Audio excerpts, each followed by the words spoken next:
به دقت دوستداران و طرفداران مولانا محمد معروف راسخ حفظه الله تعالی رسانیده می شود و شبکه یوتیوبی و تلگرامی مولانا محمد معروف راسخ حفظه الله تعالی ابونه شوید. در شبکه یوتیوبی مولانا محمد معروف راسخ ویدیوها از قبیل خطبه ها، درس های تفسیر، درس های حدیث، شرح فتح المجید از کتاب التوحید و دیگر سخنرانی های ایشان منتشر خواهد شد و در تلگرام باشد تمام درس های تفسیر و حدیث و درس شرح فتح المجید از کتاب التوحید و دیگر سخنرانی های ایشان و پاسخ به سوالات فقهی و عقیدوی از طریق واتساپ و تلگرام منتشر خواهد شد. اگر بخواهید در اجر ما شریک شوید، پس صفحات ما را برای دوستان و رفیقانتان ارسال نمایید. این را بدانیم که رسول الله صلی الله علیه و سلم فرمودند پاداش دعوت کننده مثل پاداش عمل کننده آن است. پس بسم الله، لحظات خود را مبارک بشمارید و در نشر دعوت سهم گذار باشید. بسم الله الرحمن الرحیم و قول الله تعالی و ما خلقت الجن والانس الا لیعبدون. درس گذشته ما شما اقسام توحید خواندیم. درس ما در توحید الوهیت یا عبادت بود. در ارتباط از او در کتاب توحید آمده این کلمه آیت سورة الذاریات آیت 56 شماره سوره 51 است و خود آیت 56 است. این را نقل کردگی است به خاطر از اینکه انسان ها به خاطر توحید عبادت پیدا شدن، یعنی همه عبادت ها از نگاه عقیدتی فقط برای الله بدانند. همه انواع عبادت های قلبی است یا عبادت های زبانی یا عبادت های جوارح اندام های بدن است، کلش به خاطر الله عقیده کنن و عمل بکنن. سعی کنین بسیار یک آیت زیبا را در کتابتان آوردگی است که و ما خلقت الجن والانس الا لیعبدون. قول الله تعالی یعنی قولی را ما کسره خواندیم، بالجر میگه عطف علی التوحید، عطف به بالای توحید، کتاب التوحید و قول الله تعالی و ما خلقت الجن والانس الا لیعبدون. و یجوز رفع علی الابتداء، رفعش هم به ابتدا صحیح است که مبتدا باشه و قول الله تعالی. خب یک گپ نحوی است، کسایی که گرامر عربی را کلام عربی را میفهمن بر از او بیان کردگی است. زیرا در درسای ما شما هر قسم مردم میشنن، بعضی که عربی را میفهمن و هم گوش میکنن. سعی کنین که الله میفرماید در اینجا که ما انسانها را فقط به خاطر عبادت و اطاعت پیدا کردیم، به دیگه چیز پیدا نکردیم، یعنی همهش به خاطر عبادت ما پیدا شده است. یعنی در این آیت بیان عقیده توحید عبادت است. تماما سلف صالحین میگه و ما خلقت الجن والانس الا لیعبدون، ما پیدا نکردیم، الله میگه جنیات و الانس انسانها را الا لیعبدونی، مگر فقط به خاطر ازی لیعبدونی که عبادت مرا بکنن. مفسرین سلف صالح صحابه میگن الا لیوحدونی، به خاطر که یعنی مرا تنها بدانند در عبادت، واحد بدانند در عبادت، دیگه هیچ نوع عبادت به هیچ کسی انجام ندن. یعنی کلمه لیعبدون با یوحدون تفسیر میکنن و اینمی فهم از آیت کردن. دلیل این فهم چی است که صحابه از آیت این چنین فهم کردگیستن که لیعبدون به معنای لیوحدون میدانن؟ چرا؟ به خاطر که تمام انبیا که فرستاده شدگیست به خاطر عبادت فرستاده شده. که ما در آیت بعدی هم باز میخوانیم که ولقد بعثنا فی کل امت رسولا ان اعبدوا الله واجتنبوا الطاغوت. یعنی تمام انبیا به خاطر توحید عبادت، مخصوصا توحید عبادت، در میسه نوع توحید که ما گفتیم توحید ربوبیت، اسماء و صفات، توحید الوهیت و عبادت، برای توحید عبادت که مردم عقیده بکنن که الله در معبود بودنش واحد است، یعنی یک خدا، یک معبود در کائنات است و همه انواع و اقسام عبادت ها برای الله مختص است. هیچ کس دیگه مستحق نیست، حقدار نیست که عبادتش شود. به می خاطر الا لیعبدونی را به معنای لیوحدون تفسیر کردن. و ما خلقت الجن والانس الا، سعی کنین کلمه خلقت جن و انس در بین ما و الا واقع شده، بعد از این کلمه عبادت الله ذکر کرده. در اینجا حصر است. وقتی کلمه ما نافیه بیاد، الا استثنائیه بیاد، در اینجا حصر می باشد. و حصر که است یعنی معنای ازیره میته که خلقت جنیات، پیدایش جنیات و انسان ها فقط به هدف عبادت است. یعنی هدف نهایی پیدایش از اینا عبادت است، به هیچ چیز دیگه پیدا نشده. سعی کنید در اینجا الله علت خلقت به عبادت گفته است، یعنی علت پیدایش مخلوقات به خاطر عبادت شده است. الا لیعبدون، این کلمه الا مستثناست، بازی را استثنای مفرغ میگن که مستثنا منهوش محذوف می باشد. پس الله میگه ما خلقت الجن والانس، ما پیدا نکردیم جنیات و انسان ها را. برای چی؟ لیشن برای هیچ چیز پیدا نکردیم الا لیعبدون، مگر به خاطر ازی که عبادت مرا بکنن.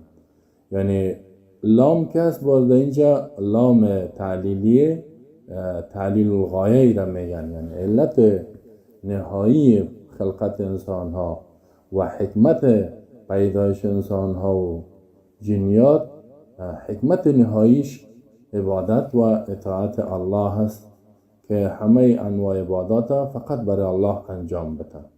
این لامی که در لیعبدون است این لام تعلیل میگن. خب باز معنای تعلیل دو قسم می باشد، یعنی لام علت یا لام دلیل.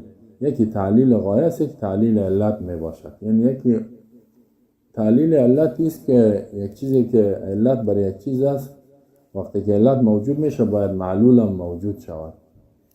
اما علت غایی به معنای علت حکمت یا هدف نهایی یک چیز بیان میکند که او باز لامی که برای حکمت باشد، یعنی علت حکمت یا علت هدف باشد، باز اوجا ضرور نیست که و علت موجود شود، ضرور نیست که یعنی حتمی باید علت موجود شود.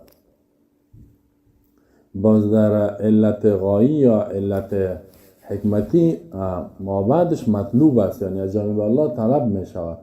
بعضی او را انجام میتن، بعضی انجام نمیتن.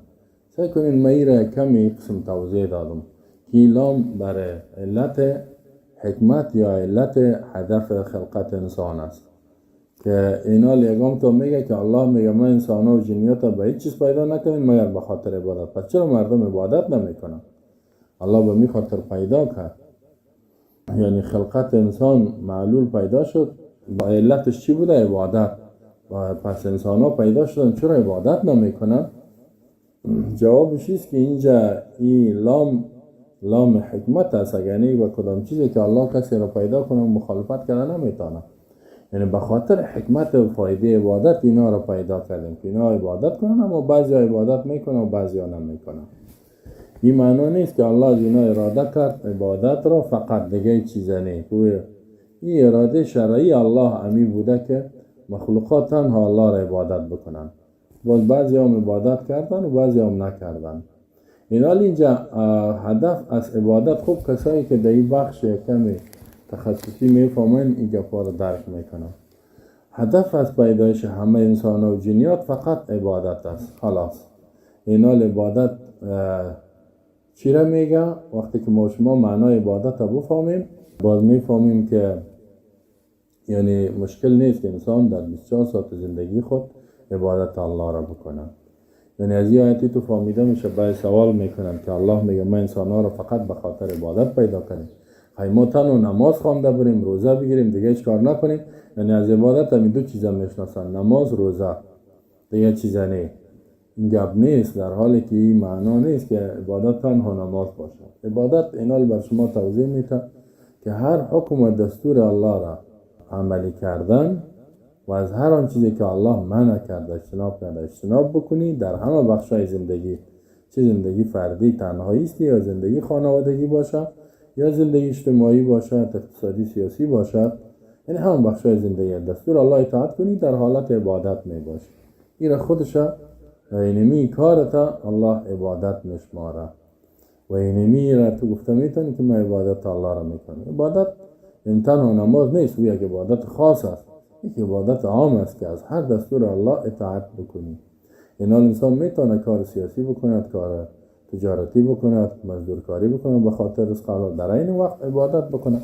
این در کارش از گناه دور شود، از ممنوعات، از منهیات، حرام ها دور شود و آنچه که حلال است، آنچه که الله از او راضی میشه او عملی بکند، در این وقت میتونه عبادت بکند. خب عبادت در لغت به معنی خضوع، عاجزی و تذلل میگه، نهایت ذلت میگه، به همراه محبت و اطاعت و رغبت، یعنی شوق و ترسیدن از گناه و نیک گمانی. این چیزای مشابه از اعمال قلب است، یا اعمال دست و پای می باشد، یا اعمال فکری می باشد. تمام از اینا را عبادت گفته میشه. پس اصل عبادت نهایت ذلت گفته میشه. مثلا عرب ها میگن ذلل الشیء، یا وقتی که یک چیز ذلیل بسازن، از تکبر را دور کنن و از کلمه عبادت استعمال میکنن. مثلا رقیق عبد میگن، غلامن. چرا عبد میگن؟ زیرا او ذلیل است، تکبر کردن نمیتونه، فرمانبردار از برای سید و مولایش میباشه. یک راهی که بسیار عرب ها بران و سایده شا کوبیده شا، باز میگن طریق محبت. راهی است که یعنی بسیار ذلیل شده گیست، مردم رفته حتی دو یک چقوری پیدا میشه، کمی پایین میشه. پس حقیقت عبادت نهایت خضوع و ذلت میگه، وقتی که با امر ازی باز محبت یک جای شود، انقیاد فرمان برداری شود، مطلق اطاعت یک کسی را بکنی، این عبادت شرعی میشه. این حال این عبادت شرعی میگه فقط به خاطر الله باشد، مطلق اطاعت با محبت کامل و نهایت عاجزی که تا سرتان میمانی، هر دستور قبول میکنی، این فقط برای الله باشد. این عبادت شرعی گفته میشه. خب در لغت فهمیدیم که نهایت ذلت خضوع را میگه عبادت. در اصطلاح تعریف های زیادی علما کردن که در کتاب شما چند تعریف آوردگی است. یک تعریف از شیخ الاسلام ابن تیمیه را میاره برتان. قال شیخ الاسلام. هر وقتی که در کتابتان کلمه شیخ الاسلام آمد، بفهمین که شیخ الاسلام خودش امام بود، یعنی اصل نامش احمد است. امام بود، یعنی مقتدا، حافظ، حفظ داشت، احادیث پیامبر زیاد ناقد، یعنی نقد میکرد، یعنی حدیث ضعیف میفهم. مجتهد احمد ابن عبدالحلیم، نام پدرش عبدالحلیم است، ابن تیمیه و باز فرزند تیمیه است. الحرانی از حران است. در سال 661 پیدا شدگی است و در سال 728 دنیا رفته، یعنی عالم آخری قرن 7 و اوایل قرن 8 است. یکی از علمای بسیار بزرگ است، ماشاءالله، بسیار خدمت کرده بردی. حال شما در 1443 هجری قمری استیم، یعنی 700 سال پیش این تیر شدگی سی عالم و بسیار به دین اسلام خدمت کرده، همه بخشای دین عملی کردگی است. کدام گپای ازی که مطابق اسلام قرآن سنت باشه ما شما قبول میکنیم، اکثر گپایش الحمدلله است. یکم جای اشتباهات داره، عالم هم اشتباه میکنه، اینجا را باز ما اطاعت نمیکنیم. بعضی هم میگه که شما تنها شیخ الاسلام ابن تیمیه امامتان است، دیگه کسی گپش قبول نداره. این گپ نیست. هر عالمی که گپش یعنی فتوایش، نظرش مطابق قرآن سنت باشه ما او را قبول میکنیم. سعی کنین عبادت. شیخ الاسلام میگه که بسیار تعریف جامع کرده، میگه العبادتو هی طاعت الله بامتثال ما امر الله به على ألسنة الرسل.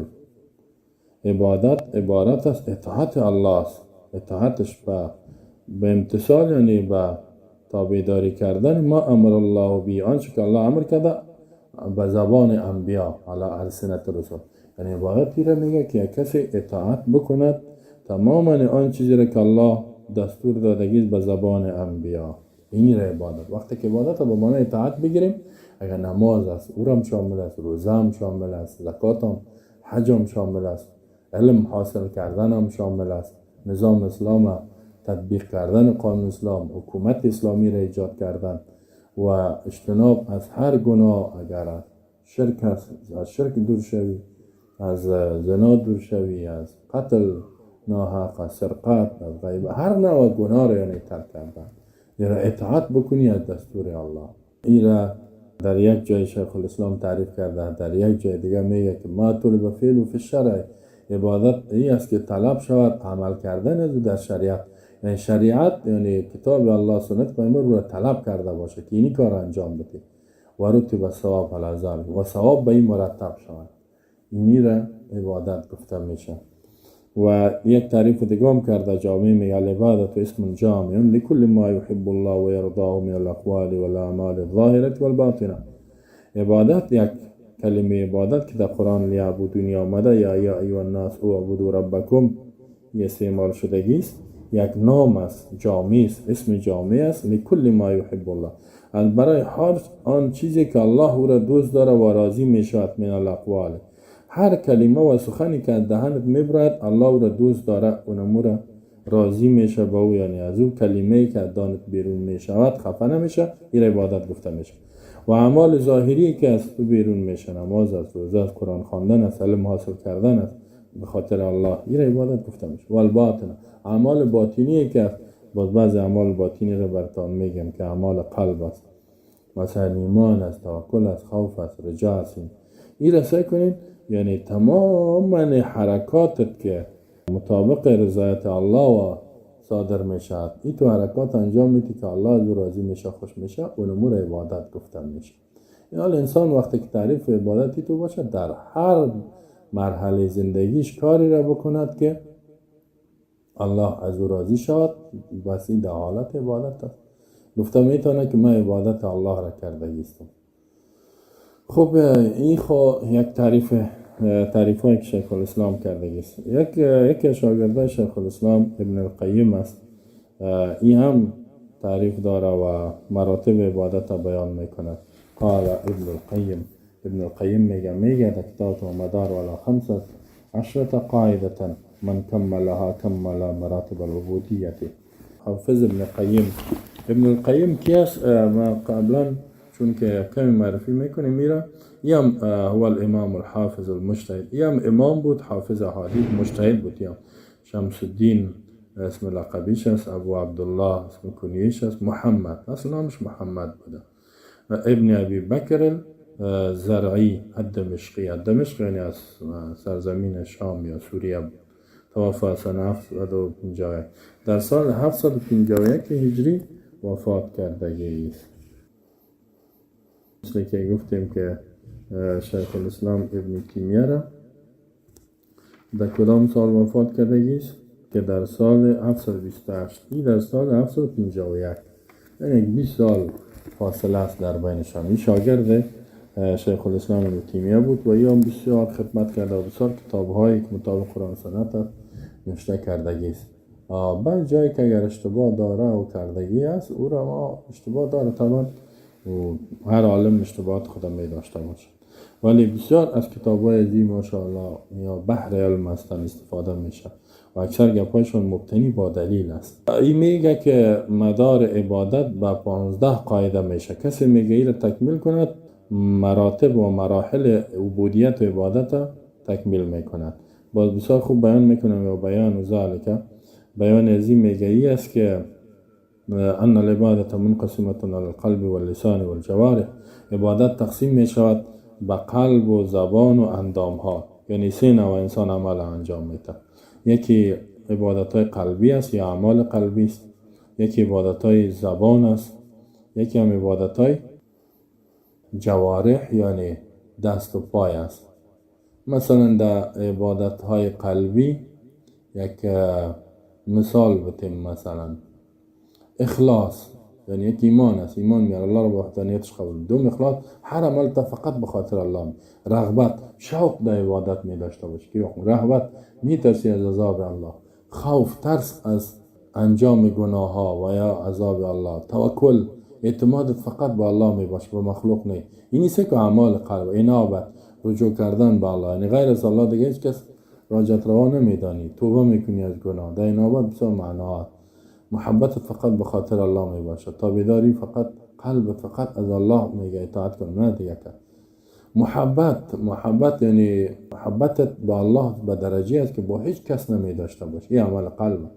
باید مؤمن تا زمان مؤمن صحیح شده نمیتونه که از کل مخلوقات که اول الله را زیاد دوست بداره، چون که همه نعمتایی که ما شما داریم از جانب الله. امید به نعمتای الله می داشته باشید در آخرت و در دنیا. ناامید نمیشید تا وقتی که عقیده صحیح. استعاذه قلب مثلا از چیزایی که مضر از پناه خواستن و پناه دهنده فقط الله را میدانیم. مشکل کشا فقط این قلبی، اینی را اعمال قلب میگه. و افعال ظاهری که است عبادت های چی که گفتیم زبان و جوارح بازی بسیار است دیگه. اندام ها مثلا دعا کردن، با زبان خود دعا میکنیم یا مشکل ما را حل کن. اولش خود حساب قلب عقیده ما است که دعا را که میشنه و قبول میکنه الله. اینا باید با زبان دعا میکنیم که الله این مشکل ما را حل کن.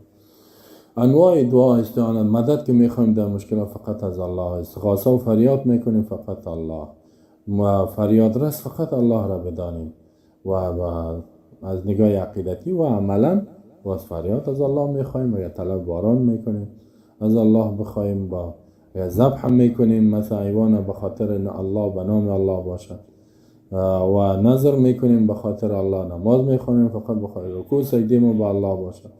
این سه که زکات است، حج است، عمره است، این کلش اعمال است. صله رحم است، علم یاد کردن است، جهاد کردن است. پس عبادت سعی کنیم تمام این چیزا را. ذکر الله است، قرآن خواندن است، این گپای خوب گفتن است، دعوت کردن است. تماما فقط به خاطر الله انجام بده. یا به خاطر مخلوق انجام دادی باید در شرک داخل میشی. و می خاطر این در اینجا علامه ابن قیم میگه که به 15 قاعده میگه دور میخوره مدار می عبادت. کسی که را تکمیل کرد مراتب عبودیت تکمیل کردگی است. عبادت میگه تقسیم به 3 چیز میشه: قلب و زبان و اندام ها. احکام التي للعبودیه، باز احکامی که به خاطر بندگی است 5 است. این 5 نوع حکم در زندگی ما و شماست. هیچ عمل ما و شما دوستای عزیز از این 5 حکم بیرون نیست. یکی واجب است یا فرض، دوم مستحب یا سنت، سوم حرام، چهارم مکروه، پنجم مباح. سعی کنین اینمی یک حکم یک دستوری که از جانب الله است یا واجب فرض می باشه. واجب فرض چی را میگه؟ که انجام دادنش حتمی است. اگر کسی انجام نده مستحق عذاب میشه. یک مستحب و سنت ای را میگه که اگر انجام میتی ثواب است، اگر نمیتی جزا نداره. همین سنت ها است، مستحبات. حرام چی را میگه؟ حرام اونمو عملی است که انجامش گناه کلامه، یعنی هم ممنوع است. کسی اگر او را انجام بده مستحق عذاب آتش میشه. مثلا شرک است، بزرگترین حرام است، بزرگترین گناه است. و یا قتل مسلمان است به ناحق، بزرگترین گناه است. این حرام است کشتن مسلمان به ناحق. و همین قسم سرقت است و یا زنا کردن است و یا مال مردم گرفتن است، غیبت و دیگه گناه. و که مکروه بد دیده شده. مکروهی را میگه که اگر کسی را انجام بده مستحق عذاب نمیشه، ما در اسلام تقبیح شده. مباح یک عملی را میگه که اگر انجام میتی گناه نداره، اگر نمیتی ثواب نداره. مثلا کسی میخواد درس بره مدرسه، پیاده میره، دلش در موتر میره، در بایسکل میره، در موتورسیکل میره، این را مباح میگه. یعنی یک قسم است چه قسم میره. یا درس میخونه درش در چوکی میشینه، در روی زمین میشینه، در سر فرش میشینه. پس هر عملی که ما شما انجام میتیم از این 5 بیرون نیست. انسان‌ها را که میبینین در دنیا یا در حالت انجام یک واجب فرض میباشه، یا در حالت انجام مستحب و سنت میباشه، یا در حالت انجام حرام هستن یا مکروه و مباح. یعنی هیچ عمل ما از این بیرون نیست. کل اعمال ما تنظیم شدگی است. یعنی اگر اعمال خود ما واجبات و مستحبات یا را انجام دادیم، از حرام مکروه اجتناب کردیم، مباح هم بعضی وقت انجام دادیم، پس ما عبادت میکنیم در هر سایه زندگی خود. باز میگه و هن لکل واحد من القلب واللسان والجوارح. باز اینا هر یکشان از برای قلب و زبان و جوارح. یعنی 5 نوع عبادت امی حکم در قلب هم است. بعضی اعمالی است که واجب است انسان از دیگه قلبی عقیده کنه، مستحب، حرام مکروه. بعضش به توسط زبان میشود همین 5 قسم، بعضش هم توسط اندام ها. اینا 5 نوع احکام بوده و توسط 3 اعضای بدن ما قلب و لسان انجام. 3 را که ضرب 5 بکنیم 15 میشود. بیشتر گفت که مدارش با 15 قاعده است. خب انشالله که انسان وقتی که عبادت میکند باید تمام از را یعنی انجام بده. باز علامه قرطبی میگه که یک اینم نظرش میاره، یکی از علمای بزرگ است، این هم امام بود و ابو عبدالله کنیش است، نامش محمد ابن احمد انصاری القرطبی از اندلس بود، صاحب الجامع لاحکام القرآن. بسیار یک در بخش قرآن احکام، جامع الاحکام قرآن از علامه قرطبی بسیار یک تفسیر معتبر و جامع است. این در مات سنه 670، در سال 671 وفات کرده، یعنی پیش از شیخ الاسلام ابن تیمیه و حافظ ابن قیم. این عالم قرن هفت است، پیش از اونا وفات کردگی است. این میگه که اصل العبادت التذل والخضوع، اصل عبادت نهایت ذلت و عاجزی است. یعنی کسی عبادت کسی رو بکنه خدا نهایت ذلیل میسازه، عاجز میسازه. و سمیت وظایف شرع المکلفین عبادت، میگه امی وظایف شرع و مسئولیت های شریعت، احکام شرعی را به بالای مکلفین عبادات میگن. چرا؟ لانهم یلتزمون و یفعلون خاضعین متذللین لله تعالی، زیرا مؤمنین که است این التزام میکنن، پابندی میکنن به مسئولیت های شرعی خدا و انجامش میتن در حالی که عاجز میباشن، ذلیل میباشن برای الله. یعنی خدا کاملا منقاد و تابعدار و فرمان بردار میدانن و انجام میتنیرن. خب اینا معنای آیت چی میشه؟ که الله تعالی خبر میده که انه ما خلق الجن والانس الا لعباد، جنیات انسانا رو پیدا نکرده برای هیچ کار مگر به خاطر عبادت. فهذا هو الحکمت، اینی حکمت در خلقت پیدایش از ایناست. بازی صاحب کتابتان میگه قلت هی الحکمت الشرعیه دینیه، این حکمت شرعی و دینی گفته میشه. یعنی حکمت شرعی دینی امی است که بینمی خاطر انسان پیدا شده، اینا کی انجام میته کی نمیته او کار خودش است. و اگر کسی عبادات همه انواعش انجام داد مستحق نعمت ها است در دنیا و آخرت، اگر نداد عذاب های سختی متوجهش است که عذاب قبر است، عذاب قیامت است، عذاب آتش است خطرناک. یک به خاطر امی بیان عبادت که خوب واضح شد بر مومن، نظر ابن کثیر میاره. ابن کثیر قال العماد ابن کثیر و عبادته هی طاعته بفعل المأمور و ترک المحظور. ابن کثیر هم یکی از علمای بسیار بزرگ است، کمی معرفیش است که حافظ بودی، هم حافظ حدیث الناقد، یعنی حدیث صحیح و ضعیفش هم میشناخت. ابوالفدا اسماعیل کنیش است اسماعیل، اصل نامش. ابن کثیر البصروی بصروی بود، صاحب تصانیف، بسیار کتابا رو نوشته کرده. مات سنه 774، در سال 774 از دنیا رفته. یعنی این هم در دوران شیخ الاسلام و حافظ ابن قیم، یعنی در این دوران ها زندگی میکنه و در سال 774 از دنیا رفتگی. همین تفسیر ابن کثیر که میگم تفسیر قرآن بر روایت کردگی، او بسیار یک تفسیر معتبر از بسط دنیا، بسیار عالم کلام است. یا میگه که و عبادت الله چی است؟ هی اطاعت و بفعل المأمور و ترک المحظور. عبادت الله میگه اطاعت و فرمان برداریش است به انجام دادن اوامر الله، چیزی که مأمور شدی امر شدی او را انجام بده، و ترک محظور هر آنچه که منع شدی او را اجتناب. امر الله چیست؟ مأمور، یعنی واجب و فرض، سنت، مستحب یا را انجام بده. ترک محظور حرام، مکروه، گناه را ترک کردن. یعنی سعی کنیم عبادت وقتی که تعریف کردیم کل اسلام شامل شد. تنها نماز نیست، نماز خو یک حکم الله، روزه دیگه حکمش، حج دیگهش. اینال عبادتی را میگه که همه دستورات الله را، همه اوامر الله را انجام بده. هر چیزی که الله منع کرده و نهی کرده از اجتناب کنیم. باز میگه و ذلک هو حقیقت دین الاسلام. سعی کنیم هر حکم الله را عملی کو، از هر گناه اجتناب کو، از هر ممنوعات. یعنی حقیقت دین اسلام است. و این حقیقت دین اسلام عبادت میگه. چرا؟ لأن معنی الاسلام الاستسلام لله تعالی المتضمن غایت الانقیاد والذل والخضوع. میگه معنای اسلام استسلام است، یعنی تابعداری از برای الله تعالی است، یعنی منقاد شوی برای حکم الله. اسلام چی رو میگه؟ منقاد شدن به حکم الله. حال مسلمانای فینی را ببینی مسلمان هستی، چرا اطاعت نمیکنی؟ تو رسو تو را. این مسلمانا به نام هستند. یعنی مسلمانی را میگه که به هر حکم الله منقاد، هر حکم الله را به سر چشم قبول داره. هر حکمی که الله گفته، پیامبرش گفته، به سر چشم.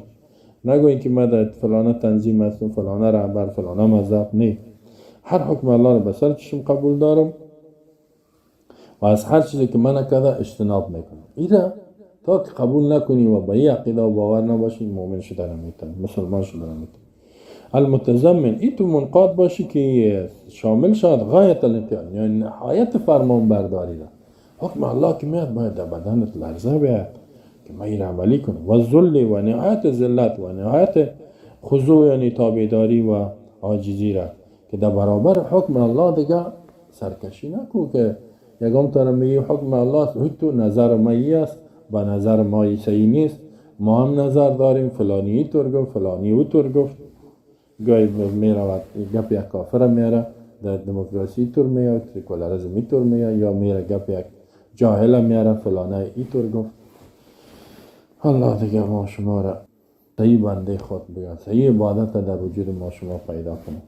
یعنی تعریف ها را سعی کنین. از شیخ الاسلام عبادت تعریفش آورد، از ابن قیم آورد، از قرطبی آورد، از ابن کثیر در کتابتان، یعنی 4 عالم آورد.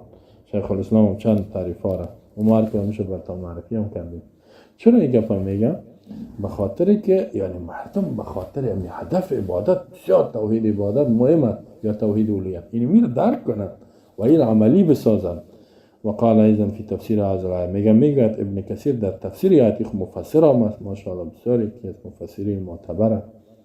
چی میگه؟ و معنی الآیه الله خلق الخلق لیعبدوه وحده لا شریک. معنی آیه است که الله مخلوقات پیدا کرده به هدف چی؟ به هدف ازی که عبادت الله را بکنن وحده و به تنهایی، لا شریک له، که شریک نداره، کسی را به امرش الله در عبادت شریک نکنن.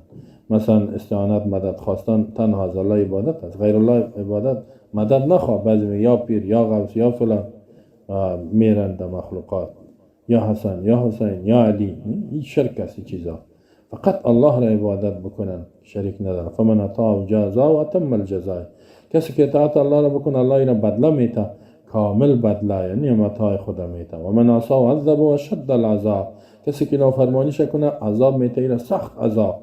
سعی کنید کسی عبادت الله را نکنه، این چی میکنه؟ این نافرمان است، الله سخت عذاب میته. کسی که اطاعت میکنه، عبادت میکنه، سخت نعمت، جنت ها چیزایی هست در جنت که ندیده انسان. حتی در دنیا ببینی در زندگیش برکات میباشه، خیر میباشه. و اخبر انه غیر محتاج الیه، و الله خبر داده که محتاج به اینا نیست.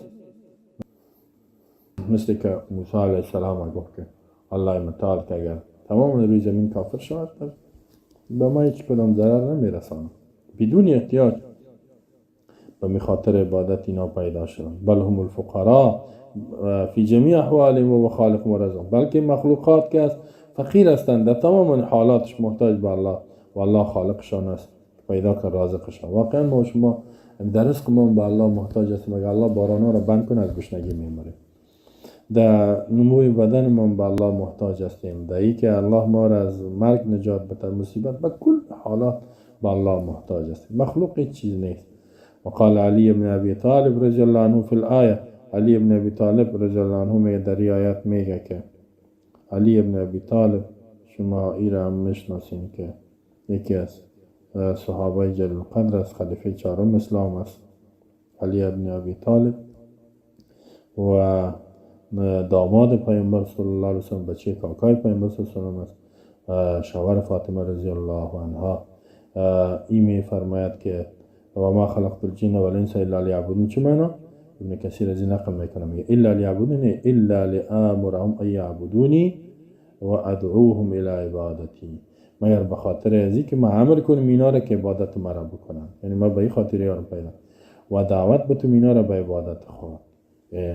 یعنی این قسم تفسیر میکنن و این قسم معنا میکنن. و قال مجاهد شاگرد عبدالله بن عباس است، این میگه که الا لیامرهم و انهاهم، مگر به خاطر پیدا کردیم اینا را و ما خلقت الجن والانس الا لیعبدون الا لیامرهم، مگر به این خاطر که امرشان کنم نهیشان کنم، یعنی امر کنم که این کارا را انجام بدین، نهی کنم منع کنم این کارا را انجام ندین. یعنی سعی کنین عبادت اینجا کل اسلام شامل میشه، به خاطر که دستور یعنی نظام مرا که فرایض است و ممنوعات ای را انجام بتن، فرایض و واجبات را انجام بتن، مستحبات گناه ها دور شود. به این خاطر پیداشان کردیم. اختار الزجاج و شیخ الاسلام. میگه شیخ الاسلام و زجاجی را انتخاب کرده که لآمرهم و انهاهم، امر و نهی، به خاطر امر و نهی ما اینا را پیدا کردیم. خب زجاج این را امام لغت است، ابراهیم ابن محمد، نامش ابراهیم است، فرزند محمد، در سال چیز وفات کرد 310 هجری، حال 1443 است، 310 هجری، یعنی 1100 سال پیش. و خب شیخ الاسلام قبلا تعریف کردیم که کی بود، معرفی کردیم. قال و يدل على هذا قول يحسب الانسان و يترك سدى، میگه دلالت میکند به این، ابن کثیر میگه که این قول الله تعالی يحسب الانسان و يترك سدى، ای انسان گمان میکنه که باقی بانه سدن مهمل. سدن چی معنا؟ سدن در چی میانی؟ در سوره قیامت میاد، آیت 36 شماره سوره 75 است. يحسب الانسان و يترك سدى، در سدا چی معنا؟ قال شافعی، امام شافعی میگه ای لا یؤمر و لا ینهی. انسان فکر میکنه که در دنیا پیدا میشه باز باقی میمانه که مأمور نمی باشه و نهی نمیشه، یعنی امر و نهی نمیشه، مسئولیت نداره، مکلفیت نداره. نه، مثل که بعضی بیدینا میگفتن که من مجبور نیستم، مکلف نیستم که چی بخورم، حلال باشه یا حرام. نه، این حیوان است که حلال حرام نمیفهمه. تو انسان هستی، یعنی انسان مهمل پیدا نشده، انسان بی مسئولیت پیدا نشده، انسان به دل خود پیدا نشده که هر چی که دلش شود بکند، بلکه برای انجام مأموریت ها پیدا شده، مأموریت داره و مسئولیت داره و بر اجتناب از منهیات پیدا شده است. امام شافعی کی است؟ یک کمی معرفیش است. یا امام مذهب شافعی که میگیم نه، محمد نامش، ابن ادریس نام پدرش بود، ادریس الشافعی. شافعی منصوب به سوی شافعی است. ولد به غزه، از تولدش در غزه شده. غزه یعنی از مکانهای جای فلسطین است، یکی از ولایت‌های فلسطین. در غزه که حال مرکز شد و طاف البلاد، این در شهرها گشت، در طلب بسیار علم طلب کرد. با در مصر آمد تا اینکه در سال 204 هجری وفات کردگی است. تولدش هم میگن که 150 بوده، یعنی 250 تولد شده است و در 204 وفات کرده. بسیار عالم کلان و امام مجتهد در مذهب شافعی. بسیار کشورها در مذهب شافعی هستند مسلمانان. خب اگر که مذهب گرایی در اسلام نیست که تنها نظر یک عالم قبول کن، حال معمور مردم هم میتونه کرد، اما خود امام شافعی ثقه بود، عالم کلان بود، محدث بود، مفسر بود. و قال فی القرآن فی غیر موضع، و الله در قرآن میگه بسیار جا غیر موضع، یعنی بسیار مکانهای زیاد میگه که یا ایها الناس اعبدوا ربکم اعبدوا ربکم اعبدوا، ای مردم عبادت کنید ربتان. به عبادت الله امر میکنه. در آیت 20 سوره بقره که ببینید، در سوره النساء اتقوا ربکم یا ایها الناس، بترسین از ربتان. یا ایها الناس اتقوا ربکم الذی خلقکم من نفس واحده وخلق منها زوجها وبث منهما رجالا كثيرا ونساء واتقوا الله. اتقوا چی معنی؟ یعنی هر آنچه که ما امر کردیم او را انجام بدین الله، چیزی که الله منع کرده منع شوید، عبادت کنین، از دستورات الله را عملی کنین، گناه دور شوین، از ممنوعات دور شوین. فقد امرهم بما خلقوا له، امر کرده الله اینا رو با آن چیزی که پیدا شدن. به خاطر چه پیدا شدن؟ به خاطر عبادت، به خاطر تطبیق نظام الله در زندگی خود دیگران، به خاطر از اینکه امر و نهی الله را عملی کنند. و ارسل رسول بذلک، انبیاء علیه السلام به می خاطر فرستاده شد. این باز میگه آخر میگه که و هذا المعنى هو الذي قصد بالآیات قطعی، این معنی است که قصد شده از جانب الله باید قطعی، این معنیش. و هو الذي يفهم جماهیر المسلمین و يحتجون بالآیات، این چیزی است که میگه تمام مسلمانان به این فهم کردن، یعنی صحابه و مفسرین استدلال میکنن به این آیات. به این میگه یعنی عبادت تنها نماز روزه نه. اگه تو میگه الله میگه ما شما را بر عبادت پای تنها نماز خوانده بریم روزه خیلی کار نکنیم، دین اسلام چقدر سخت گفته و جاهل بدبخت حال فهمیدی که این اگه تو بیدیناست نه اعتراف میکنه که عبادت با معنی چیست؟ تمام دستورات الله را انجام بده، از هر گناه دور شو. اینی را عبادت گفته میشه. نماز یک بخشش است، روزه یک بخشش است، حج و زکات یک بخشش است. الله در قرآن میگه یا ایها الذین آمنوا ادخلوا فی السلم کافه، ای مؤمنین داخل شوین در اسلام با پذیرفتن عمل کردن کل اسلام عملی کن. و بعد از این باز می فرماید که قال وفي هذه الآية تشبه قوله تعالى یاد میگه مشابه است این قول الله تعالی را وما ارسلنا من رسول الا ليطاع باذن الله. صحیح کنید و ما خلقت الجن والانس الا ليعبدون، اینجا محصر است وما ارسلنا من رسول الا ليطاع باذن. ما الله میگه ما نفرستادیم هیچ پیامبری را از پیامبران که یک لگو 24 است الا ليطاع، مگر به خاطر از که اطاعت از او شود، از پیامبر فرمان برداری شود به اذن الله، با حکم الله و دستور الله و فرمان الله اطاعت شود. سورة نساء آیت 64. خب سورة نساء آیت 4 است، 64 خود آیت است. شماری سورة 4 بقره، فاتحه، بقره، آل عمران و نساء. چون الله میگه هر پیامبر به می خاطر به این هدف فرستاده شد که اطاعت شود، اما بعضی اطاعت کرد بعضی نکرد، بعضی کافر شد بعضی ایمان، بعضی قبول کرد تابعداری پیامبر کرد بعضی نکرد. یعنی میال در مسلمان ها ببینید بسیار کسا سنت های پیامبر صلی الله قبول نه، حتی از سنت منکره، از حدیثش منکره، پیامبر قبول ندارن، بعضی هم کافر شده است. ثم قد یطاع، بعد از این گاهی اطاعتش میشه و گاهی نمیشود، فرمان برداریش میشود. و کذالک خلقم الا لعبادتی ما خلقم الا لعبادتی. همین قسم الله اینا را پیدا نکرده انسان ها را مگر به خاطر عبادت خود. ثم قد یعبدون و قد لا یعبدون. بعد از این باز گاهی عبادت هم میکنن گاهی نمیکنن، بعض انسان ها عبادت میکنن بعضی نمیکنن. اینا اونجا یعنی هدف آیت این نیست که الله اراده کرده که انسان ها فقط بر عبادت پیدا شد و دیگه چیز نه، دستور هم صادر کرده باشه. اگر او الله حکم تکوینی میکرد که فقط عبادت ما کنید دیگه کسی گناه نمیتونست. یعنی اونجا الله به هدف عبادت انسان رو پیدا کرد، باز اختیارش داد که چی میکنه عبادت یا نمیکنه. و هو سبحانه لم يقل انه فعل اولا و هو خلقهم ليفعل بهم كلهم الثانيه. می الله تعالی نگفته ایست که اگه اول انجام داد انه فعل الاول، یعنی اگه الله اول کار انجام داد که خلقت است و هو خلقهم لیفعل بهم کلهم الثانیه، به خاطر از این که هر یکی از یا دوم هم عمل بکنن، به این خاطر که عبادتش است.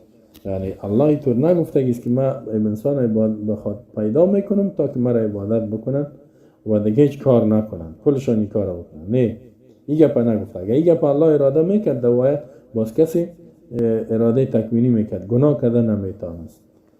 بلکه سعی کنین و هو سبحانه لم يقل انه فعل الاول و هو خلقهم لیفعل بهم کلهم الثانیه و هو عبادته.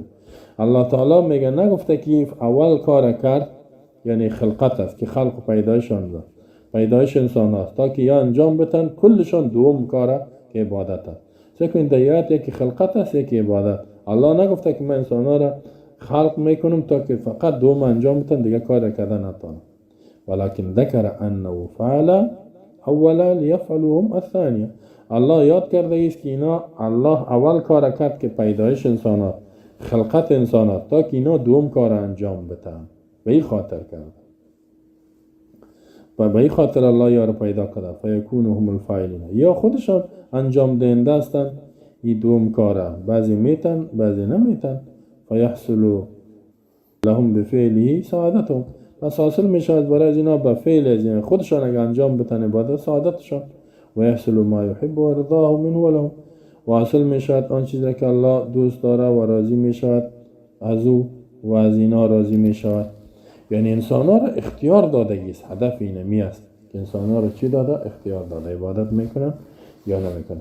این گپا را به این خاطر میگه که بعضیا فکر میکنه که یعنی الله ما را فقط برای عبادت پیدا کرد، حکم کرد چرا با بعضی گناه کردگی است. الله پیدا کرد برای عبادت یعنی اختیار دادگی است. این تو نگفته که الله از آیت که ما فقط برای عبادت پیدا کردیم کل عبادت کنیم دیگه کار نکنم. نه، الله میگه ما به هدف عبادت پیدا کردم اینا را، توحید در عبادت. اما یا بعضش گناه میکنن بعضی نمیکنن، اختیار داده میشه. و یشهد لهذا المعنى ما تواترت به الاحادیث، میگه شاهدی میتبینی معنی آن چیزایی که احادیثی که متواتر است، یعنی بیخی به حد یقینی رسیده است. حدیث تواتری را میگه که در ثبوت از شک نباشد و او باز در بخش حدیث را میخوان. از جمله یک حدیث میاره، مثلا از این جمله یک حدیث براتون میگم که چی است. ما اخرجه مسلم، آن حدیثی است که امام مسلم را نقل کردگی است در کتاب خود آورده فی صحیح در صحیح خود. بعد از کتاب صحیح بخاری کتاب ما مسلمانان چیه؟ صحیح مسلم. عن انس بن مالک رضی الله عنه عن النبی صلی الله علیه وسلم يقول الله تعالى لأهون أهل النار عذابا لو كانت لك الدنيا وما فيها ومثلها معها أكنت مفتديا بها؟ فيقول نعم. فيقول قد أردت منك أهون من هذا وأنت في صلب آدم ألا تشرك أحسب قال ولا أدخلك النار فأبيت إلا الشرك فهذا المشرك قد خالف ما أراده الله تعالى منه من توحيده وألا يشرك بشيء فخالف ما أراده الله منه فاشرك بغيره وهذه هي الإرادة الشرعية الدينية كما تقدم. سيكون در اینجا یک دلیل دیگر میگه حدیث صحیح امام مسلم. اول مسلم هم صحیح امام مسلم کمی بشناسین کی است. این امام مسلمان هست، یعنی مقتدا حافظ بود، بسیار حدیث ثقه، یعنی در کپش که نقل میکنه معتمد است. مسلم نامش است ابن حجاج، نام پدرش حجاج قشیری، نیشاپور بود، نیشاپور دمی سای خراسان، صاحب الصحیح، صاحب صحیح توفا سنه 260. در 261 هجری قمری وفات کرده، یعنی 12 سال پیش وفات کرده تقریبا. یعنی عالم قرن چی است؟ قرن 3 است، قرن 3 اسلام. این در صحیح خود از انس و شاگرد امام بخاری هم است. در صحیح خود از انس بن مالک رضی الله عنه. انس بن مالک یک صحابی بسیار جلیل القدر است که انصاری از انصار مدینه بود، خادم رسول الله صلی الله علیه و بود. 10 سال خدمت کرده. در سال 93 یا 91 هجری از جمله صحابه در قرن اولی زندگی میکرد.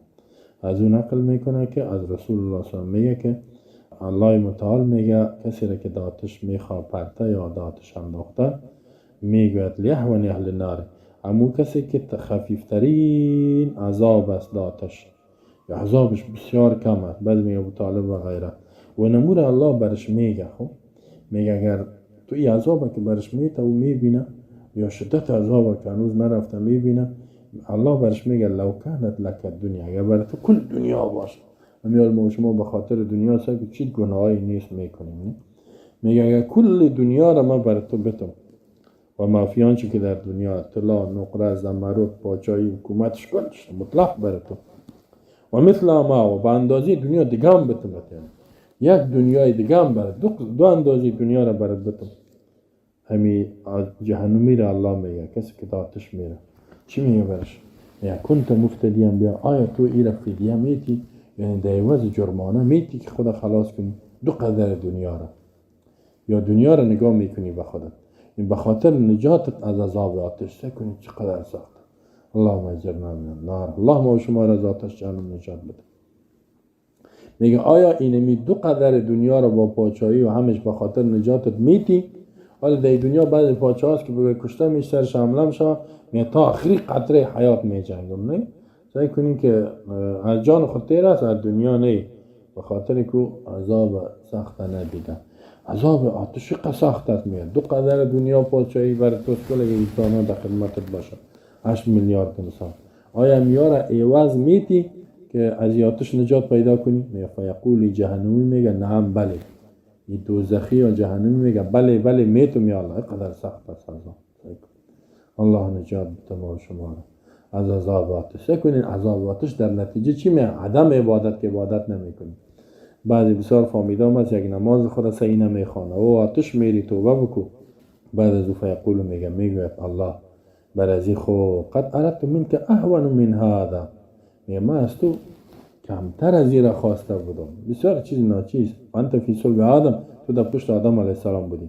یعنی امو روزی که و اذا خذ ربک من بنی آدم من ظهورهم، روز الست بربکم که میگن نه، تو در پشت آدم علیه السلام بودی که الله تشرک، که تو شریک نکنی به من، و از تو تعهدم گرفتم و دعوا قبول کردی در دنیا شرک نکو، یعنی کسی را در عبادت شریک نکو، عبادت غیر الله را نکو، زنده باد مرده باد نگو، مخلوق اطاعت نکو. ولی تو میگه در دنیا آمدی شرک کرد، غیر الله را عبادت کرد، مخلوق اطاعت کرد. که یک نوع شرک با شرک گپ میزنی، میاد که مخلوق اطاعت میکنی مطلقا، این شرک است. هر چیزی که فلانی خان گفت، فلانه تنظیم گفت، فلانه امام گفت، شرک میگه ما گفته بودیم که شرک نکنی بغیر دیگه در عبادت سجده به غیر الله مثل که صوفیا بر پیرای خدا سجده میکنه سجده به مخلوق نکنی رکوع به مخلوق نکنی حاجت روا مشکل کشا دیگه کس نگویی اما تو چی میگه فابیت الا الشرک تو انکار کردی مگر شرک احسبو قال ایجا راوی میگه که ما گمان میکنم که ایگه پا گفت ولا ادخلک النار و ما تو را آتش داخل نمیکنم میگه ما برات گفته بودیم که شرک نکن آتش نروی تو انکار کردی ما شرک کردی مخلوق سجده کردی رکوع کردی عبادت کردی زنده باد مرده باد گفتی گاهی دموکراسی گفتی گاهی ای گفتی کفریات شعار دادی سيكون هذا المشرك قد خالف ما أراد الله تعالى منه میگم ما الله برش میگه قد اراد ما تو اراده کردم که شرک نکنم تو این مشرک می مخالفت کرد آن چیزی که الله اراده کرده بود من توحیده که الله را به یگانگیش عبادت و الله اشرک بشه و کسی را به امر الله شریک نکنه در عبادت این چی کرد فخالف ما اراد الله منه فاشرک بغیره مخالفت کرد آن چیزی که الله از این اراده کرده بود شریک کرد به الله غیرش و هذه الاراده الشرعیه الدینیه کما این میگه اراده شرعی دینیه گفته میشه اراده شرعی دینیه چی را گفته میشه این را گفته میشه که دو اختیار داری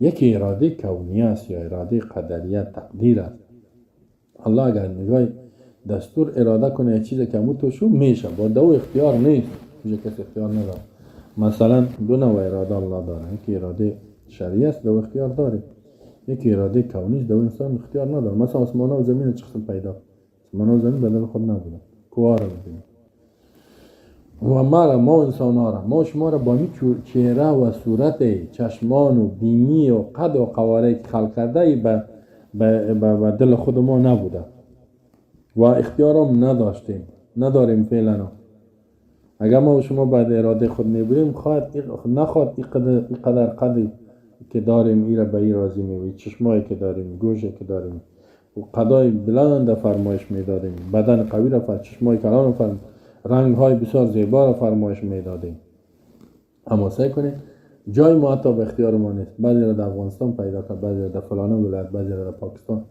بعضی را در عربستان بعضی را در امریکا این به اختیار ما نیست اگر جایان به اراده ما میبود شاید افغانستانی ها یکیش افغانستان انتخاب نمیکردن میگفتن نه اینجا جنگ است چیز ما را اینجا پیدا نکنی الله یک جای دیگه پیدا کن دیندارش خواد میگفت ما را در عربستان پیدا کن در مکه و مدینه عبادت کنیم هر کسی یک جای دیگر انتخاب میکرد اما سعی کنیم این اراده کونیه و اراده شرعی را بفهمیم فرق بین الاراده الشرعیه دینیه و اراده کونیه قدریه عموما و خصوصا مطلق در بین اراده شرعی دینیه و اراده کونیه قدریه که در اراده کونیه قدریه انسان اختیار نداره اراده شرعی دینیه که انسان اختیار داره عموما و خصوصا عموم خصوص مطلقه عموم خصوص مطلقی را میگه که در یک جای جمع میشه در دیگر جای جدا میشه مثلا در کجا جمع میشه میگه اجتماعی فی حق المخلص المطیع در حقی که مخلص باشه اطاعت الله را کنه جمع میشه یعنی الله اراده کرد از انسان مخلص مطیع هم اراده کونیه کردگیش که اطاعت الله را کنه و هم شرعیه یعنی اطاعت کرد فرمان برداری کرد و تنفرد الاراده کونیه قدریه فی حق العاصی اراده کونیه میگه جدا میشه در حق عاصی مثلا الله عاصی گناهگار اراده شرعی دینی کرد که گناه نکن اما اراده کونیه نکرده بود اگر میکرد بود نمیتونست گناه کنه اینجا اراده کونیه نیست اما اراده شرعیه وجود داره میگه فهم ذالک را بفهم تنجا من جهالات ارباب کلامتان از میگه نجات میافی از جهلهای از صاحبای کلام و تابعینشان کسایی که در این بخش گم میزنه اراده کونیه و قدریه و بسیار چیزایی میگه مختلف گفتن پس یعنی این را جواب میده که در اینجا ما خلقت الجن و الانس الله میگه که ما پیدا نکردیم جنیات انسان ها را الله اراده کرد از انسان ها جنیات چی را؟ عبادت را این کدام اراده؟ اراده شرعی نه اراده کونی اگر اراده کونی و قدری می بود انسان گناه کردن نمیتونه پس الله متعال ما شما رو توفیق بده یه ذره درس ما زیاد شد یعنی یک آیت دیگه هم است که و قولی و لقد بعثنا فی کل امة رسولا ان اعبدوا الله واجتنبوا الطاغوت یه دوستا بسیار مهم است که عبادت الله اجتناب طاغوت بشناسیم طاغوت کیه انسان در کدام حالت مشرک میشه و اینی گپا را بعدا میخوانیم الله ما شما توفیق بده که با قلب خود فقط الله را عبادت کنیم، اعمال قلب، با زبان خود، با اندامهای خود و منقاد حکم الله و رسولش باشیم. اینمی کامیابی است و به اینمی هدف الله ما را پیدا کرده و اینمی سبب راحت و آرامش امنیت دنیا و آخرت ما و شما میشه. صلی الله علی نبینا محمد و علی آله و صحبه. به دقت دوستداران و طرفداران مولانا محمد معروف راسخ حفظه الله تعالی رسانیده می شود و شبکه یوتیوبی و تلگرامی مولانا محمد معروف راسخ حفظه الله تعالی ابونه شوید. در شبکه یوتیوبی مولانا محمد معروف راسخ ویدیوها از قبیل خطبه ها، درس های تفسیر، درس های حدیث، شرح فتح المجید از کتاب التوحید و دیگر سخنرانی های ایشان منتشر خواهد شد و در تلگرام باشد تمام درس های تفسیر و حدیث و درس شرح فتح المجید از کتاب التوحید و دیگر سخنرانی های ایشان و پاسخ به سوالات فقهی و عقیدوی از طریق واتساپ و تلگرام منتشر خواهد شد. اگر بخواهید در اجر ما شریک شوید، پس صفحات ما را برای دوستان و رفیقانتان ارسال نمایید. این را بدانیم که رسول الله صلی الله علیه و سلم فرمودند پاداش دعوت کننده مثل پاداش عمل کننده آن است. پس بسم الله لحظات خود را مبارک بشمارید و در نشر دعوت سهم گذار باشید.